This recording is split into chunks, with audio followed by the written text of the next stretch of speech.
Welcome to the Sandwich Generation Survival Guide. I am your host, Candace Dellacona, and I am thrilled to welcome today author, illustrator, filmmaker, Kate Feiffer, who's here with us. Kate has appeared in magazines and newspapers. She's been on television. She is the author of a number of children's books, and she is also a prolific writer in her own right as it relates to the sandwich generation as a recent author of The Morning Pages. Welcome, Kate. Hi, Candace. It's so delightful to be here. I've been listening to your podcast and enjoying it. It's so important what you guys are doing. Oh, well, thank you for that. We hope so. We hope our listeners agree with you. So, I provided that little introduction, a bit about sort of who you are to our listeners, but I think it would be best coming from you to share with us sort of who you are and how you got here.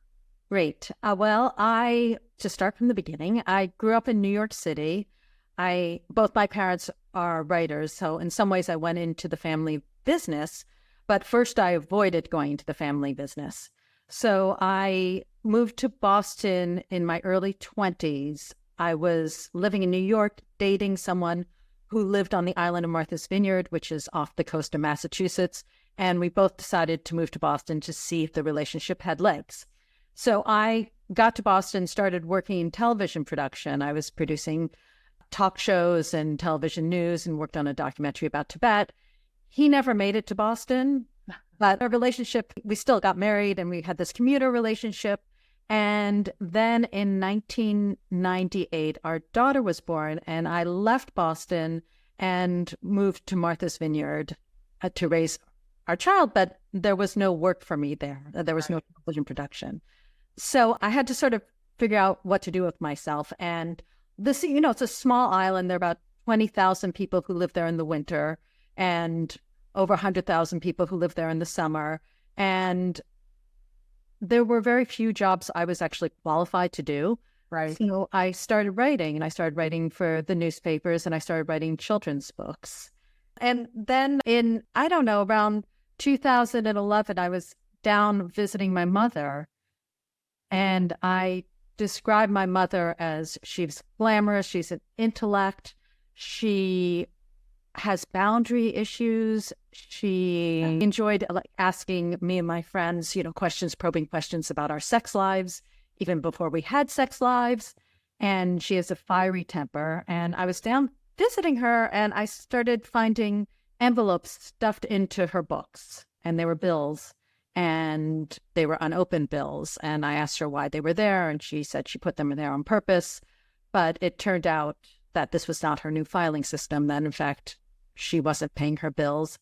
And this is what led me on the path to writing this novel that I have called Morning Pages, which just came out. Which is really terrific. And I think you set up so many things in that little introduction. The first being, as women, we often find ourselves having to sort of figure out what's next and reinvent ourselves in ways when child rearing and life sort of gets in the way. So I think that is something that's really universal for so many of us. I'm sure our listeners can relate.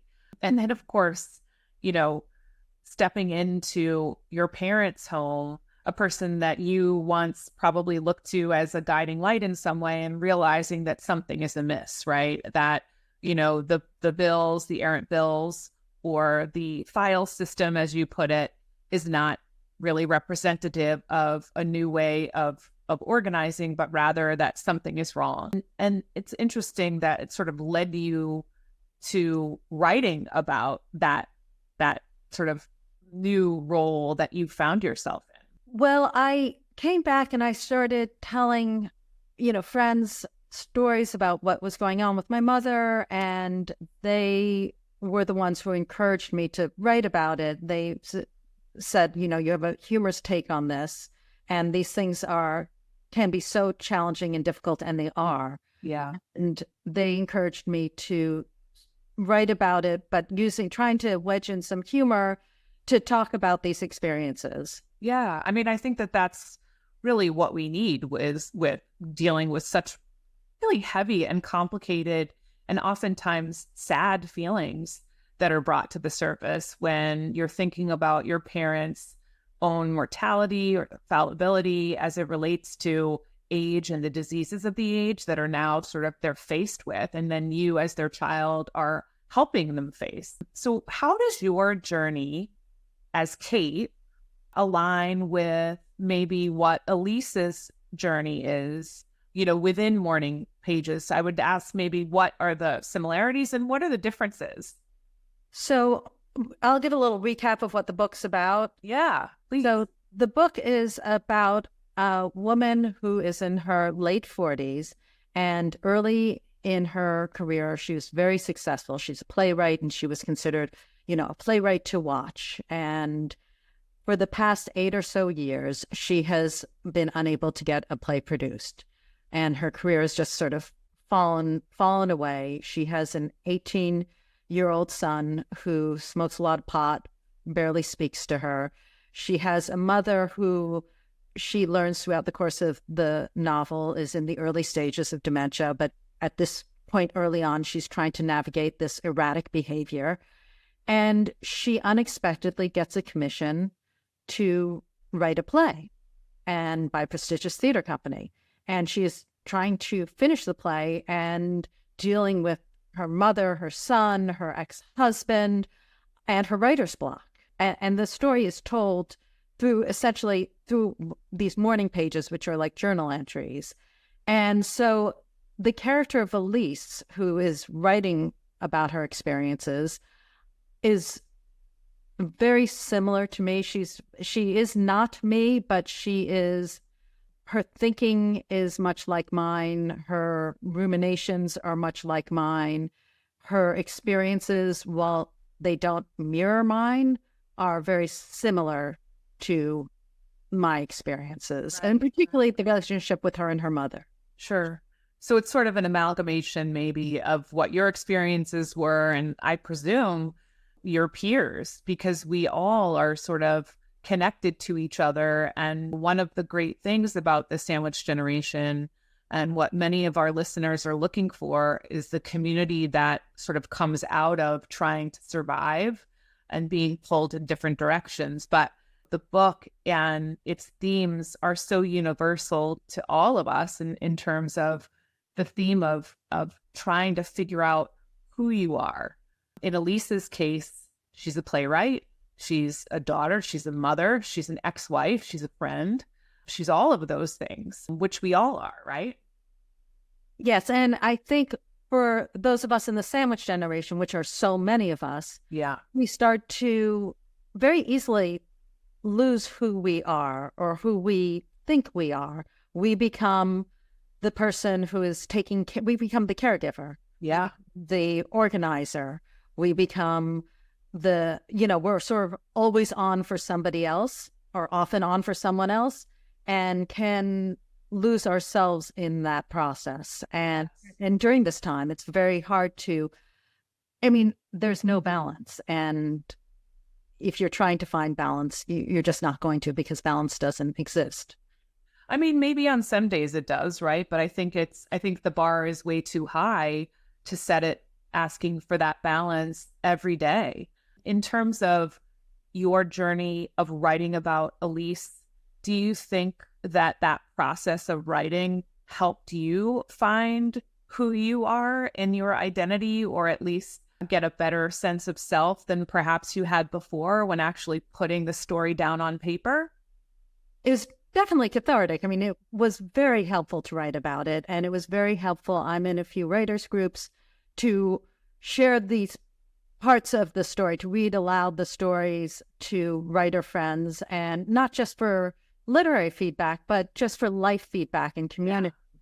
So that, just in terms of dealing with life when it is at its most complicated, writing about it was extremely helpful for me. Yes. Absolutely. And then in terms of the feeling of the caretaker being there for the one who needs the care, whether it's my 3 teenage children or your daughter or Elise's son in the book, the feeling of always being there for someone else, and then while losing yourself, the theme of invisibility. and not being seen by society, not being seen in some cases by the person you're caring for, which can be particularly wounding, and not being seen in the professional light that you've worked so hard to make a name for yourself. So, yeah, so I call the book a coming of age story for the sandwich generation, because it's about a woman who is feeling invisible. You know, she feels professionally invisible. Her son doesn't speak to her. Her mother, it's just complicated all the time. And she even though I don't actually talk about invisibility, but that's what's going on. And she, through the course of the novel, sort of finds herself. And so I do feel, I mean, I think people our age, and particularly women our age, are incredibly powerful and wonderful, but we take on so much that we start to lose ourselves, and it's just a matter of not disappearing and coming back.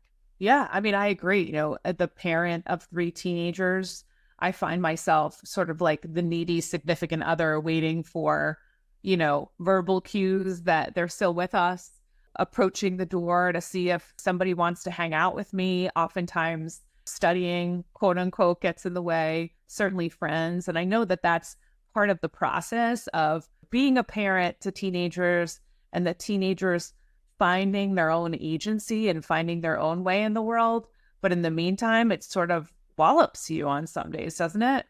Absolutely. And then you also often find yourself driving, because when you're driving with your teenagers, that's when a lot of them will actually open up.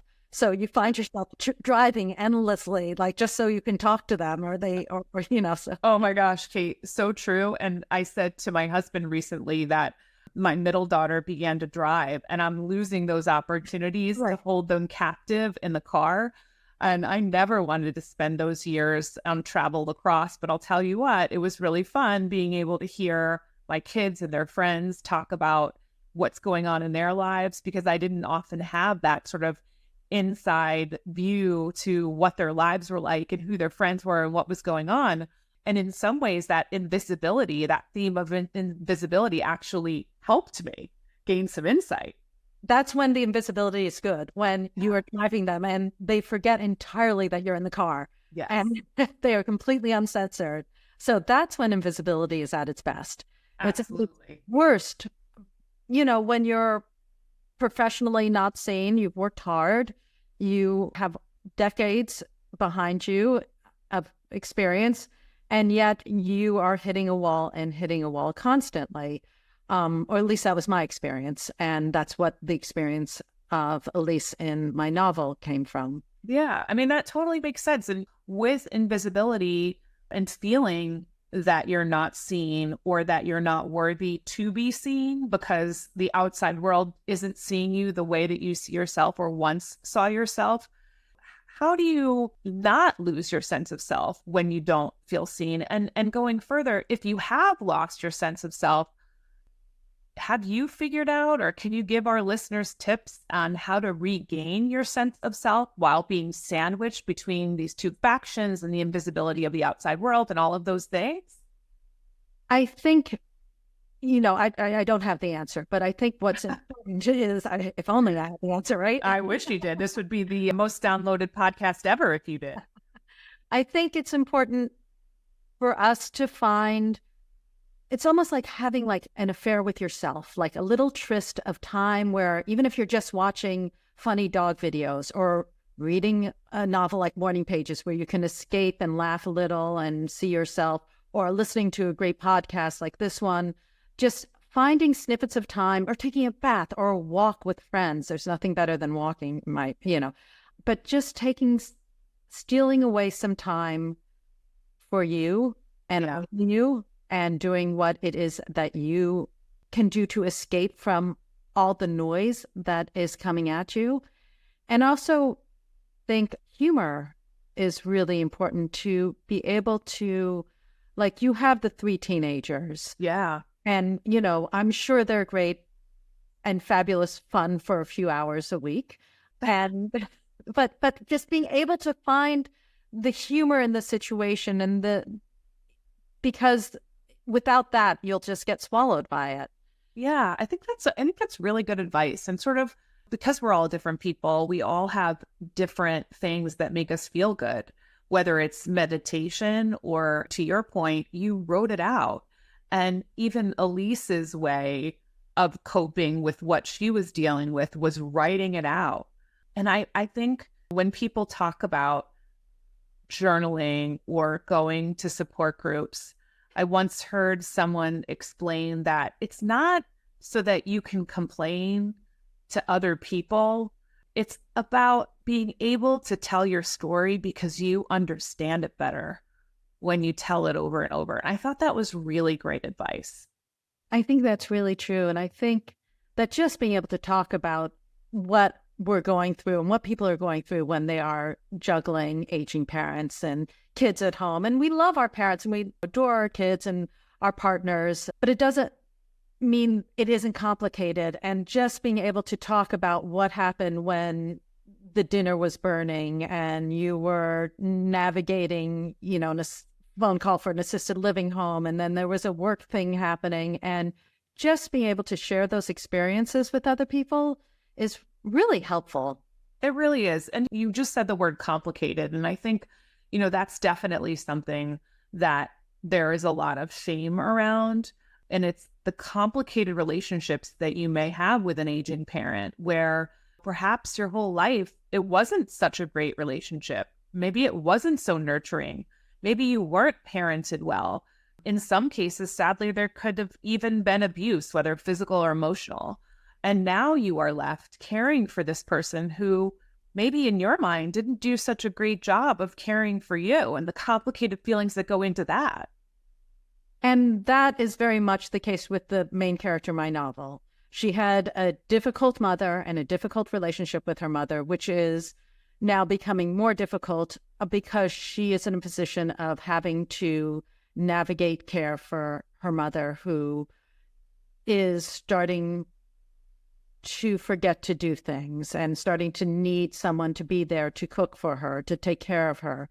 And there's that complication on top of all the other difficulties in their relationship that pre-existed these new complications. And so emotionally, it's very trying. And that's one of the themes that is explored in the storyline of this book. Yeah, which I love, because that part of it, obviously the tender parts of caregiving and the beauty that come out of caregiving is not without the trials and tribulations that a caregiver faces, whether it's a parent treating you as though you're invisible and that the care that you're providing isn't up to par, or it's not enough, or they don't feel cared for, mostly because we are sandwiched and we are simultaneously trying to raise our kids or write our play, or in my case, draft a will for someone else. So it really does sort of beg the question in terms of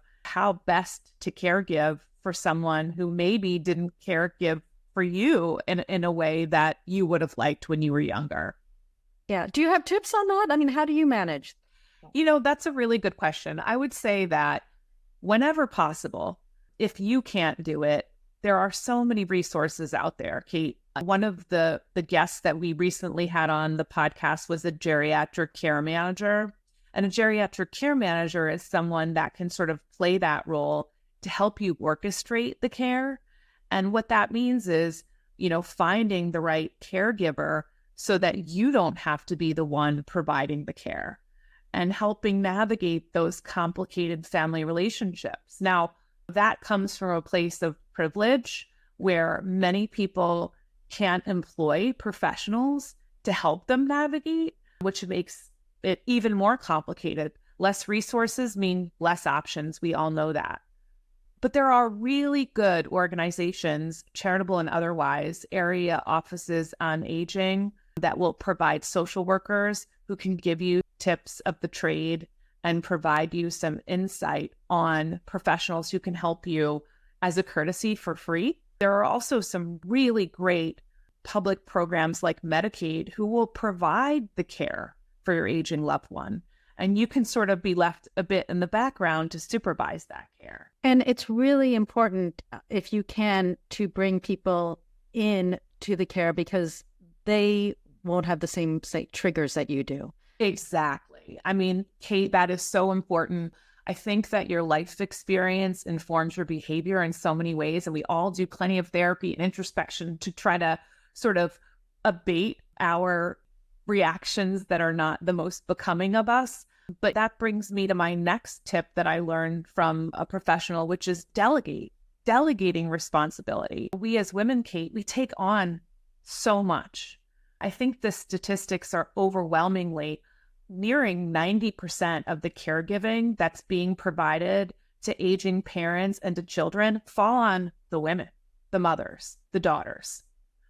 And what that tells me is two things. A, we're capable.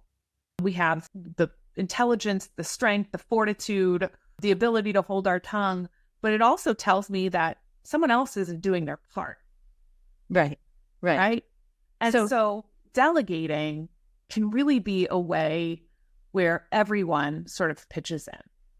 Yes. And there are areas in which it's really important to delegate. I remember when my mother was finally agreeable to having caregivers in the house, and she was fairly far down the road at this point, could no longer bathe herself alone. And the first thing they said to me was, you shouldn't be giving her baths.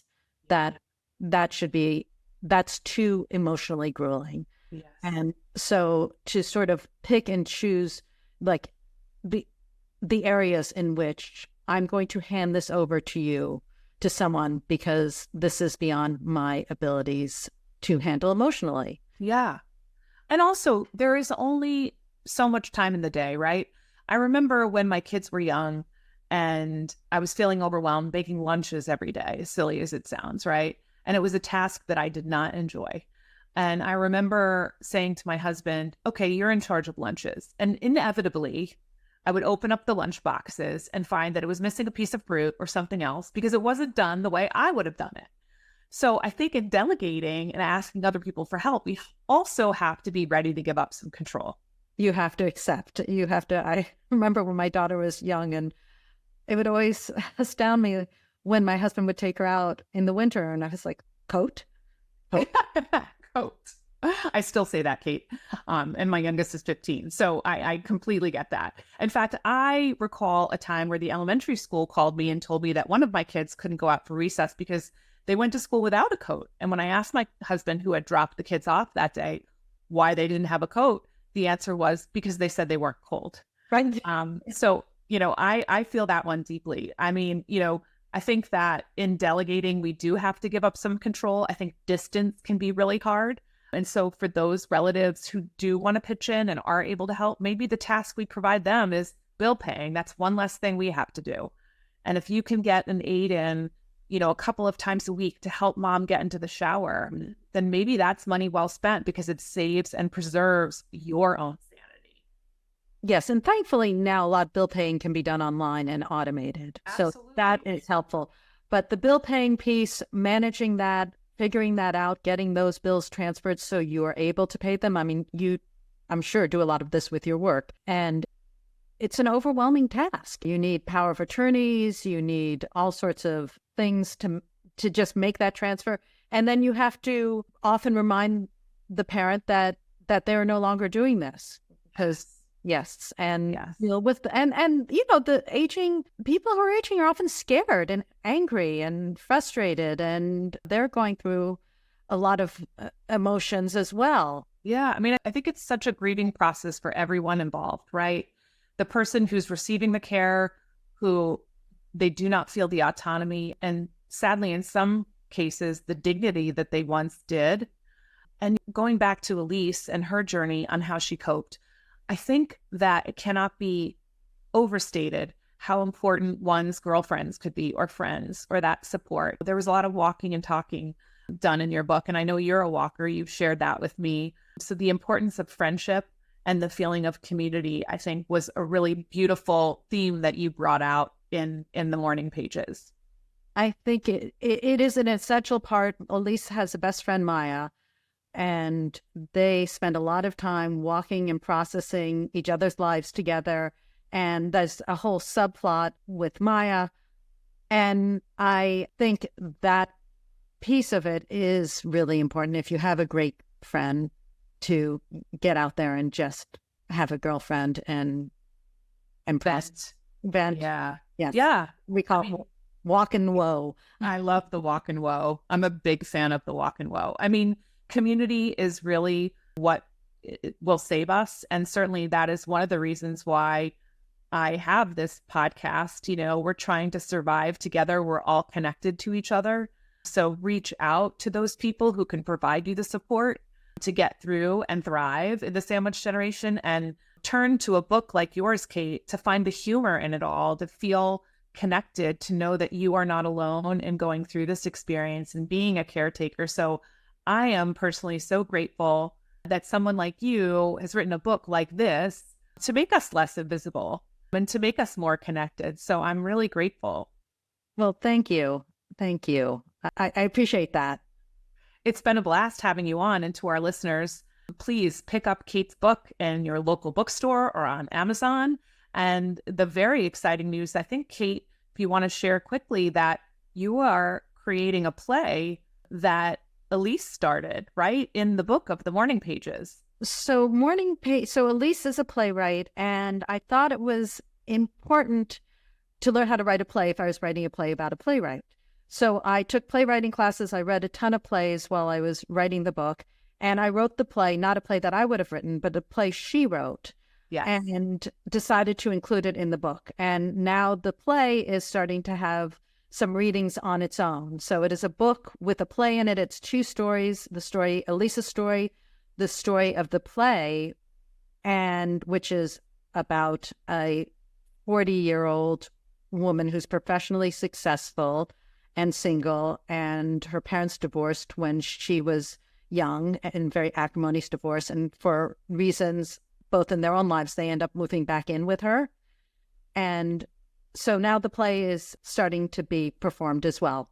Amazing. That is such great news, Kate. And really our listeners, I'm sure, will get so much out of this. And I really hope that all of our listeners pick up a copy of Morning Pages and give Kate a review. And we're so grateful for you being here. Thank you again. Oh, Candace, thank you. It's been such a pleasure to be here. And congratulations on the podcast. It's really useful and will help a lot of people. Thanks so much.